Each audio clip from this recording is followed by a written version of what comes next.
தூண்டின பொழுதும் கூட அவன் அதுக்கு விலகி ஓடினான். அதனால தான் இந்த தண்டனை. அல்லேலூயா. அப்ப ஒரு குற்றமும் ஒரு முகாந்தரமும் இல்லாம இவன் என்ன செஞ்சான்? தண்டனை அனுபவிக்க போனான்.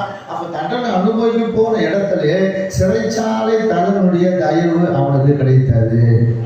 காரணம், கர்த்தரோ யோசேப்போடு இருந்து அவன் மேல் கிருபை வைத்து, யாருடைய தலைவர்? சிறைச்சாலை தலைவனுடைய தயவு கிடைக்கும்படி செய்தார். அல்லேலூயா. அப்ப சிறைச்சாலை தலைவன் சிறைச்சாலையில் வைக்கப்பட்ட யாவரையும் யோசேப்பின் கையில் ஒப்புவித்தார். ஏன் அவன் கையில் ஒப்புவித்தாரு?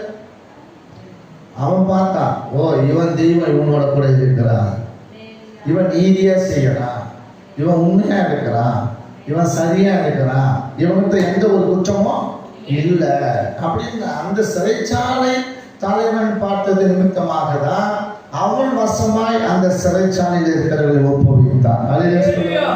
ஒரு அடிமை விற்கப்பட்டவன், ஒரு அடிமை சிறைச்சாலை இருக்கிறான். அந்த சிறைச்சாலையிலே அந்த சிறைச்சாலை தலைவனுடைய கண்களை தயவு ஏற்படுத்தி அந்த சிறைச்சாலையில் இருக்கிறவர்களை விசாரிக்க இவனை அவனை ஆரம்பித்தான். சொல்லுவோமா? அப்போ இது என்ன நம்ம அர்த்தத்தை கண்டுபிடிச்சிக்கிறோம்? இதனுடைய சூழல் என்ன? அல்லேலூயா.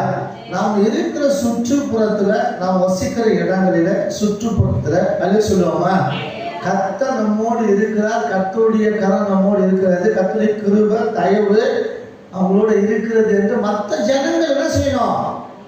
அறியணும். யாரை பார்த்து அறியணும்? யாரை பார்த்து அறியணும்? நம்மளை பார்த்து அறியணும். அல்ல சொல்லுவோமா? நம்மளை பார்த்து அறியணும். அதாவது நல்லா பாருங்க, கொத்தவும் பலமும் இல்லை. என்ன சொல்லுங்க? கொத்தவும் பலமும் இல்லை, மறிக்கவும்